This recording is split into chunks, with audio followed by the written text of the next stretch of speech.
Hey guys, it's Calysta. Today I'm going to be walking you guys through how to get your leader to level 60 the fastest way possible. So this is a question that did come through, and I'm forgetting who posted it, but they did post it on my Instagram. It was a question about how they wanted to try to hit level 60 a lot faster, and it was taking a while.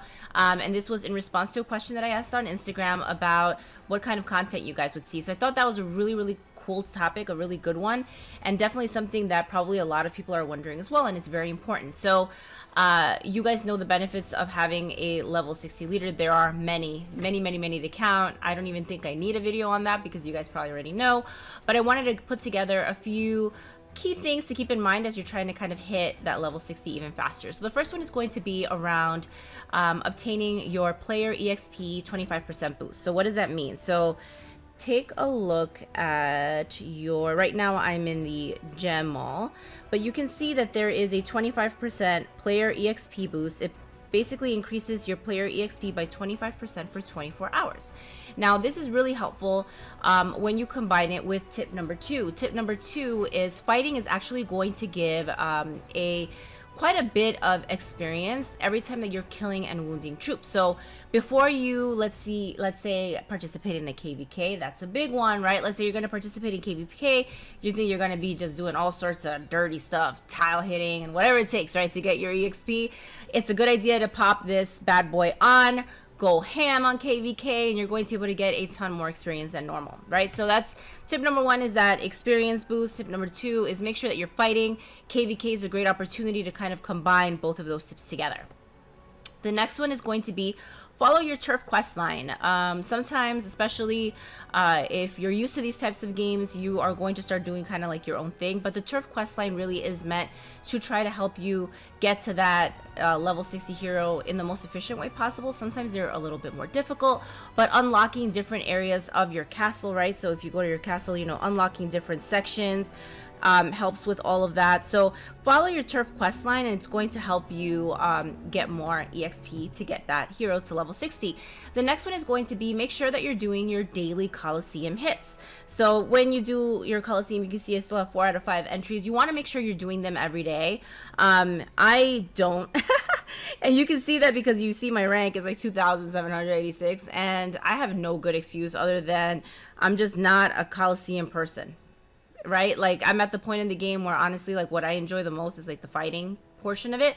So that's kind of where I tend to focus, and the Coliseum stuff, because I already obviously have a level 60 hero, like I'm not focused on this. But when you go through and you do each of your 5 hits, you are going to get additional experience. So it is something that I was super focused on. Like, I usually would do my best performances like early on in the game, right? Because it's so beneficial to get these done. They also do provide you a certain amount of gems.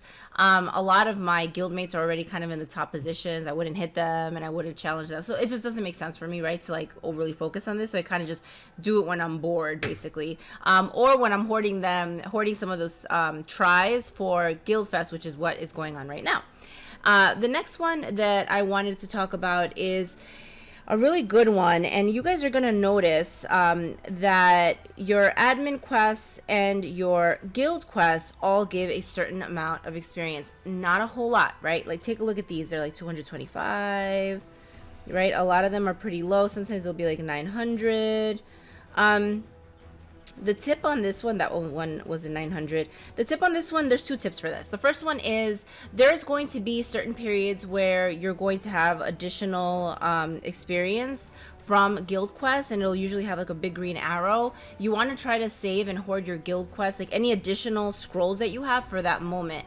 You also want to make sure that you don't use your guild and your admin scrolls until you have a pretty solid level of VIP. And the reason for that is if you go to VIP, your VIP level, and we go all the way to the beginning, right here, it will tell you for VIP 1 you have 5 admin and guild quests. For VIP 2, they go up to 6. They stay at 6 for a while, right? They start to jump to 7 in VIP 5. When you go to VIP 7, both of them are 7 quests each.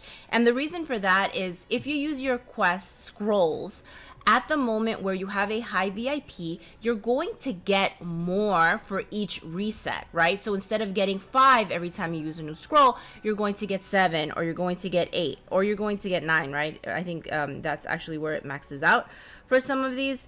But you want to make sure that you have a pretty high VIP, like you're really close and you're like, this is as high as it's gonna get for a while. That's when you want to start using your scrolls. Now, you guys are gonna be horrified. Some of you are gonna feel my pain, some of you are gonna be like, what?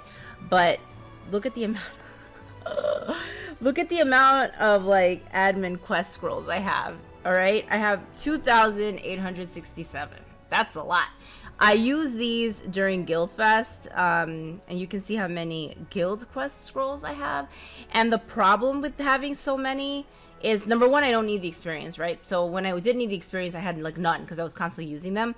But I've been level 60 for a really, really long time, like a long time, like a year and a half, maybe more, probably more. So obviously I've been kind of collecting them when I need them. Or when I get more guild coins for them. That's another thing that I'll definitely start using my my scrolls.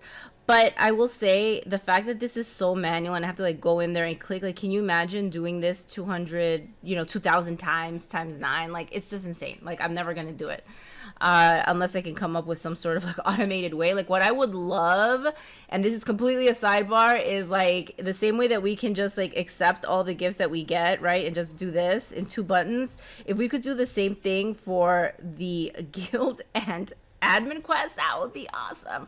Because trust me, I'm not alone. Like, it's a running joke in every big guild that I've been in, where everybody's like, how many guild and admin quest scrolls do you have? Because everybody has a ton. But you want to make sure, if you're trying to hit level 60, that you have your VIP pretty high, so that you're making sure that each of those resets really counts for you.